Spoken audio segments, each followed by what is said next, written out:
아니 이게 내가 영상을 편집을 요새 좀 빡세게 하다 보니까 어깨에 담이 걸려가지고 이걸 안 할 수가 없어. 죄송합니다. 요거 좀 이렇게 그 뭐야 어깨 그 뭐지 지압 좀 하면서 영상을 찍도록 할게요. 안녕하십니까 여러분. 네, 저는 인프제라고 하고요. 오늘도 저희 골방에서 혼자 재미있게 책을 읽고 있습니다. 네, 한강 작가님 세계관. 제가 여름에 하고 싶다고 얘기를 하기도 했었고, 사실은 여러분들이 이렇게 관심을 가져줄 줄 전혀 몰랐는데 또 몇 분이 관심 갖고 기다리겠다고 요청을 해주신 분이 계셨어요. 그래서 한번 찍어봅니다. 이게 미리 말씀을 드리면 여러분 이것이 정답이에요. 이것이 아니에요. 제가 이제 한강 작가님 책을 이렇게 쭉 읽어왔잖아요. 그랬을 때 이런 느낌을 받았어요. 여러분들의 생각은 어떠신지 궁금하기도 하고, 저는 이런 생각을 받았으니 이렇게 생각합니다. 여러분들하고 그냥 이렇게 수다 떠는 마음으로 그렇게 준비를 한 거기 때문에 막 이게 막 정답이야 막 이렇게 생각을 하시면 저는 굉장히 부담스럽고, 혹시나 아니겠지만 만약에 이걸 한강 작가님이 볼 수도 있잖아. 이게 유튜브에 어쨌든 내가 이거 영상으로 올라가는 거니까. 그러면 이게 좀 굉장히 부담스러운 그런 일이란 말이지. 내가 연구자도 아니고, 그쵸? 교수도 아니고, 작가님도 아닌데 막 어디 네가 뭔데 그거 막 이럴 수가 있기 때문에 사실 조금 부담스럽긴 한데, 그래도 이제 여러분들랑 친구들끼리 이렇게 모여가지고 수다 떠는 그런 느낌으로다가 찍어보도록 하겠습니다. 한강 작가님 세계관. 우선 이 작가님에 대해서 먼저 말씀을 드려볼까요? 한강 작가님들이 제가 느끼기에는 이분이 굉장히 이제 좀 성격이 독특하신데, 이분이 일단 성격이 굉장히 예민하신 것 같은데, 특히나 이 현실에서 느껴지는 어떤 고통 이런 것들을 굉장히 예민하게 그리고 깊이 있게 심도 있게 그렇게 느끼시는 것 같고, 거기다가 이제 작가적 역량이 있으니까 그런 이제 고통에 대한 느낀 점들을 아주 시신 깊은, 그쵸? 거의 시인에 가까운 그런 깊은 문장으로 표현해낼 수 있는 그런 재능을 타고나신 것 같아서, 특히나 이분이 굉장히 이제 예민하게 느끼시는 게 이 현실에 가해지는 고통, 그 고통의 근원이 무엇이냐 얘기를 해봤을 때 그것은 폭력이라는 거지. 매일 눈에 보이지 않게 가해지는 그런 폭력들, 그런 거에 대해서 아주 예민함을 느끼시고, 그런 것들에 대한 고통을 이제 끄집어내서 그런 것들을 이제 이렇게 소설로 예술화 시키시는 분인데, 한강 작가님이 보시기에는 이제 이 세상은 고통으로 가득하고 폭력으로 가득한 세계인 거예요. 그래서 그런 것들을 상징하는 권력, 체계, 어떤 시스템, 이런 것들을 이제 문명이라는 것으로 상징화 시켜 놓은 거죠. 그리고 그 한강 작가님이 보시는 그 폭력의 세계관에 대해서 가장 극명하게 그렇게 드러낸 작품이 여러분들이 너무 많이 들어보시고 읽기도 하셨던 바로 이 소년이 온다 라는 작품입니다. 이 소년이 온다가 우리나라에 실제로 있었던 역사적인 사건을 주제로 해가지고 쓰기는 했지만, 현실에서 무심하게 가해지는 폭력들, 그때 뭐 그 폭력에 대응하면서 열심히 싸우는 사람도 있지만, 보통 대부분은 그 폭력의 현실에 적응을 해가죠. 이 소년이 온다 이전의 작품들을 읽어보면 거의 이 폭력을 상징하는 문명 세계에서 우리 인간들이 어떻게 적응을 하고 어떻게 살아가려고 애를 쓰는가, 그런 모습들이 많이 드러나 있는데요. 읽어보신 분들은 아시겠지만 한강 작가님의 초기, 그러니까 이 초기 장편이나 단편들을 읽어보면 거기에 굉장히 특이한 캐릭터들이 등장하는 걸 여러분들이 아실 수 있을 거예요.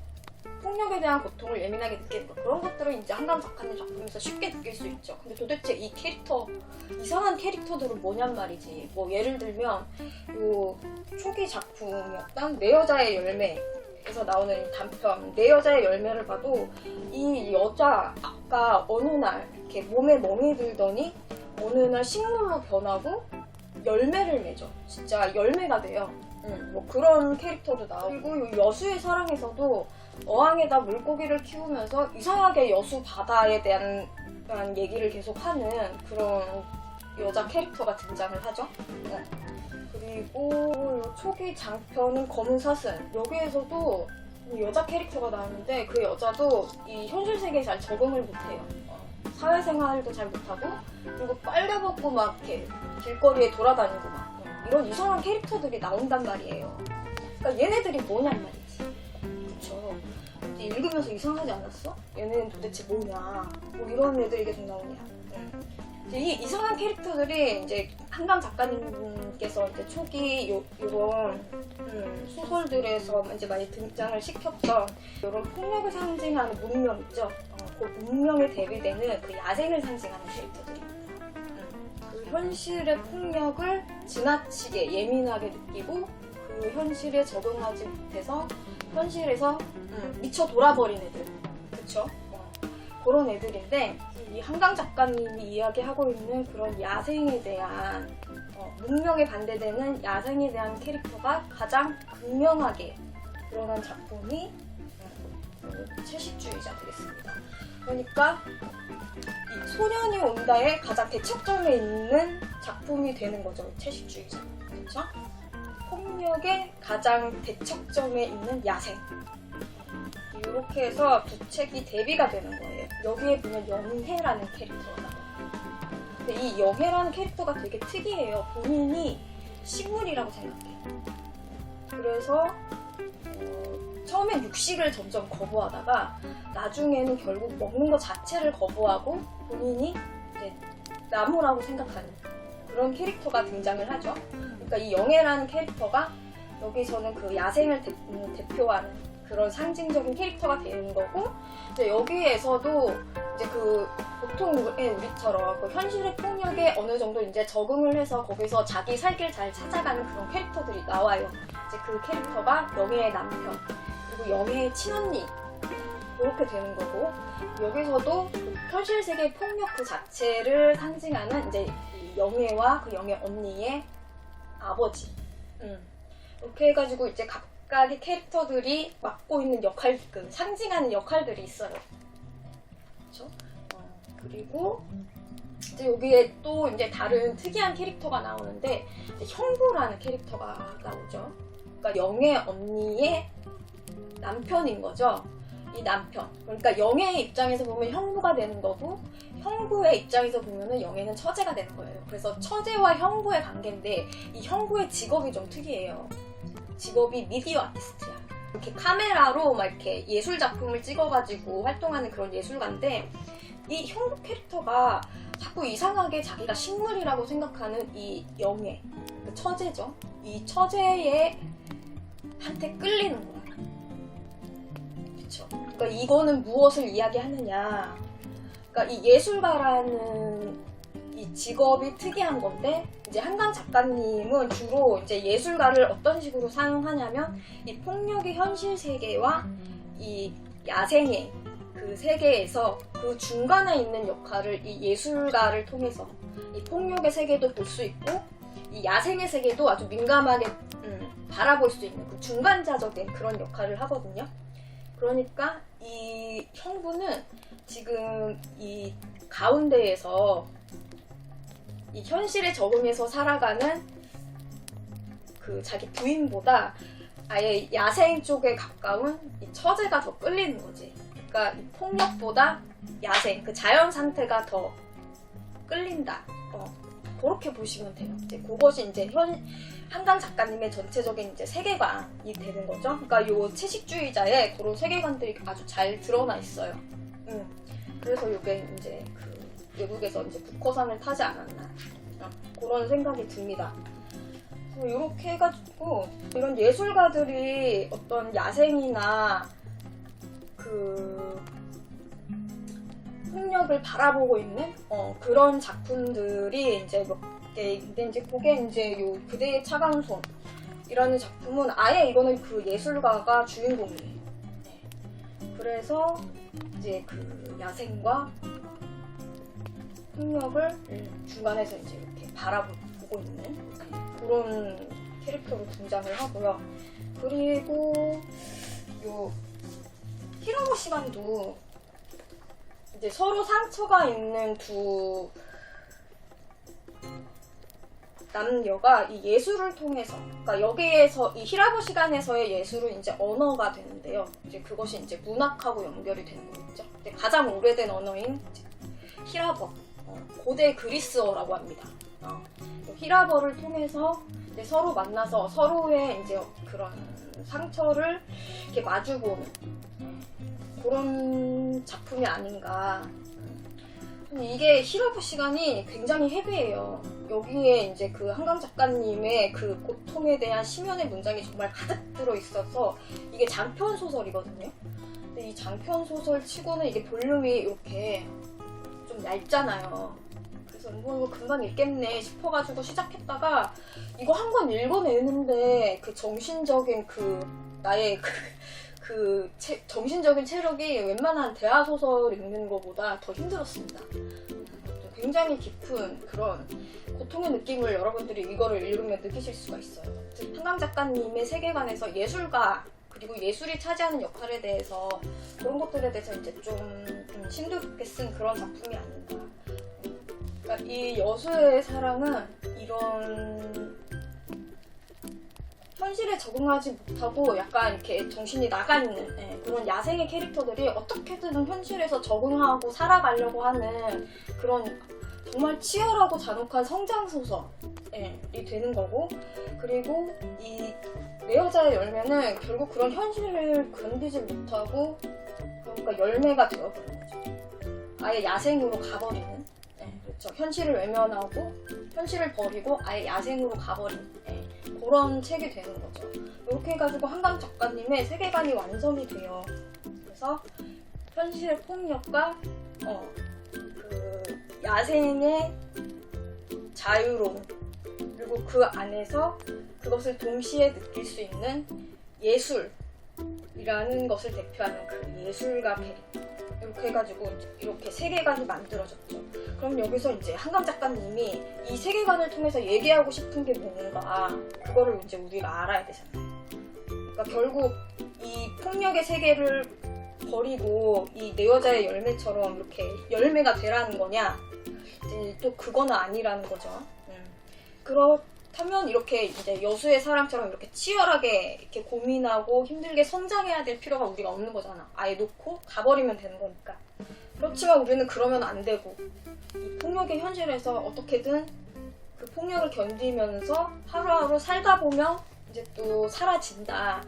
어렵고 힘들고 장애가 많아도 그 주어진 하루하루 최선을 다해서 살아가는 것에 대해서 이야기한 이제 단편 소설집이 요 노랑무늬 영원이 되는 거죠.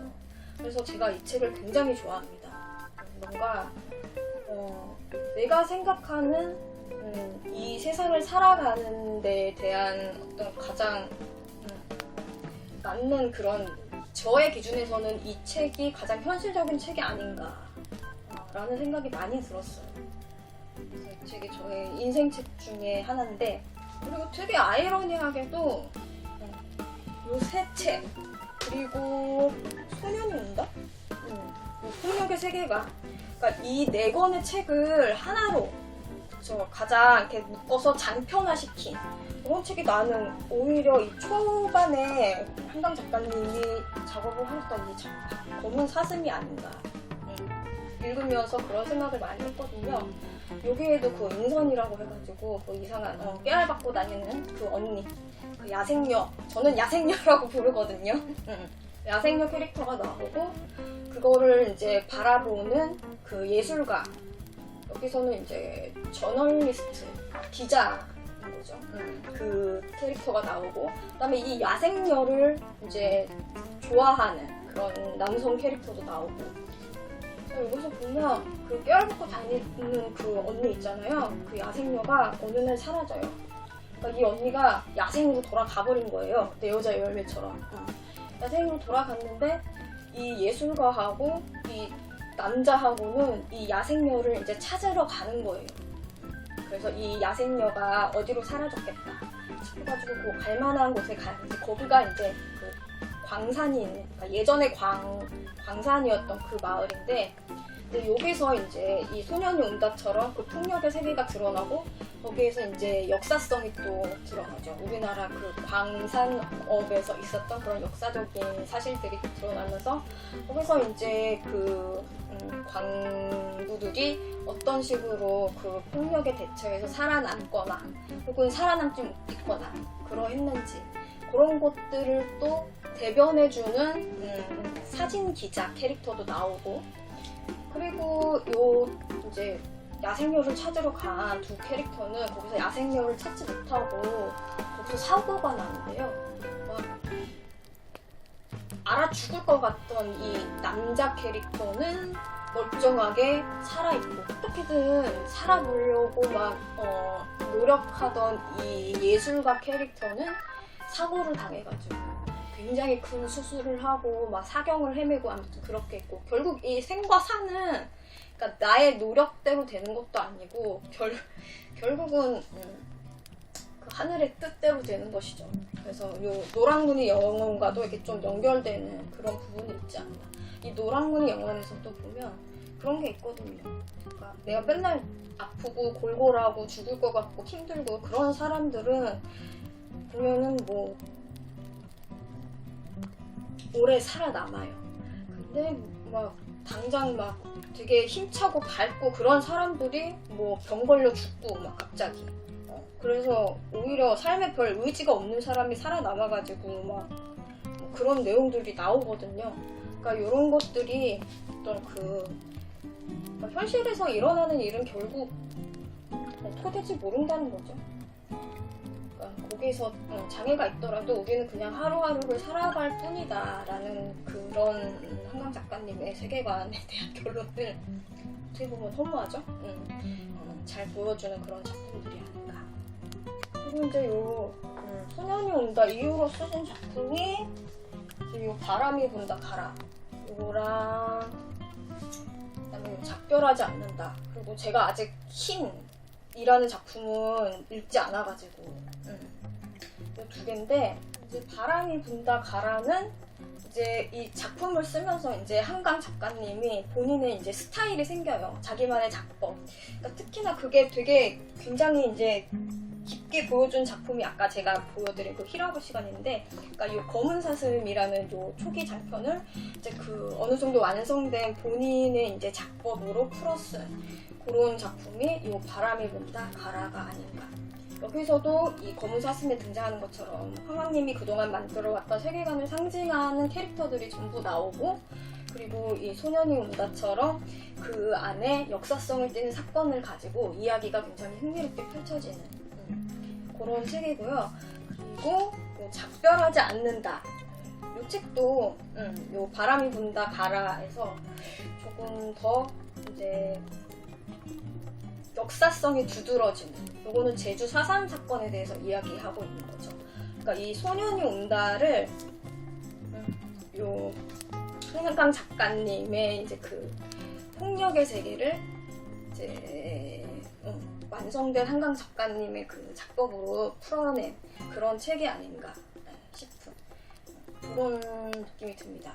그래서 제가 지금까지 한강 작가님의 책을 읽으면서 느꼈던 세계관하고 그 한강 작가님이 말하고 싶은 거, 이런 것들에 대해서 여러분들께 제 생각은 이렇다 이렇게 수다를 떨어보았는데, 이렇게 얘기를 하면 사실 이렇게 무라카미 하루키라는 작가님하고 그 세계관이 좀 이제 어느 정도 겹치는 그런 거를 볼 수가 있어요. 무라카미 하루키님의 세계관도 이제 그림자의 세계와 현실 세계, 그리고 그 사이를 이어주는 우물 세계관이라는 게 있거든요. 이 우물이 가끔은 이제 오래된 무덤이기도 하거니와 어떨 때는 이제 달이 두 개가 된 세계, 뭐 좀 희한한데 아무튼 그런 우물 세계관이 있거든요. 하루키님의 세계관, 근데 그거랑 비슷하죠.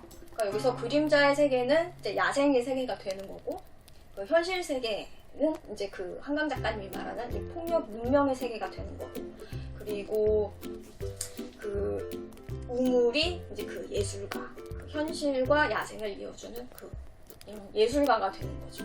이렇게 해가지고 이렇게 세 개의 꼭지점으로 굳이 이제 세계관이 완성이 된 그 하루키님의 세계관과 좀 비슷한 느낌을 여러분들이 느끼실 수가 있는 건데, 근데 사실 결론은 하루키님의 세계관하고는 이제 또 좀 달라요.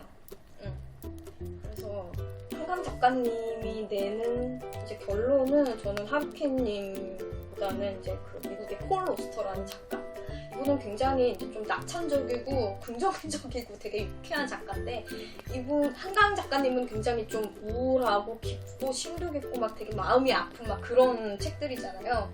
그러나 결론은 결국 그 폴 오스터와 더 가깝다는 거. 이것도 또한 되게 흥미롭죠.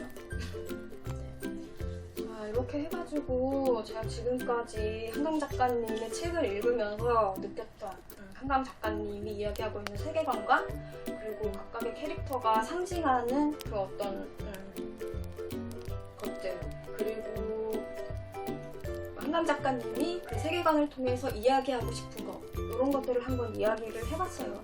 그냥 진짜 수다를 막 떨었는데, 네, 여러분들의 생각은 어떠신지 잘 모르겠고요. 이거는 어디까지나 주관적인 저의 생각이라는 거를 다시 한번 말씀을 드리면서 네, 이렇게 해서 저의 수다를 마치도록 하겠습니다. 영상 봐주셔서 감사하고요. 제가 하고 싶어서 준비를 하고 찍고 수다를 떨고 하기는 했지만, 사실 이거를 준비하는데 좀 오래 걸리기는 했어요. 제가 이거를 여름에 얘기를 했잖아요. 여름하고 지금 이제 가을이니까 거진 한 2달 넘게 준비한 영상이거든요. 열심히 준비를 했으니까 그리고 좀 도움이 되셨거나 재미가 있었거나 좀 그래도 흥미로운 부분이 있었다면 구독과 좋아요를 네, 눌러주시면 저는 정말 큰 힘이 되고요. 너무너무 감사하겠고, 네, 그렇습니다. 영상 봐주셔서 감사하고요. 저는 또 다음에 다른 영상으로 여러분들 찾아올 수 있도록 하겠습니다. 안녕. 여기 떨린다.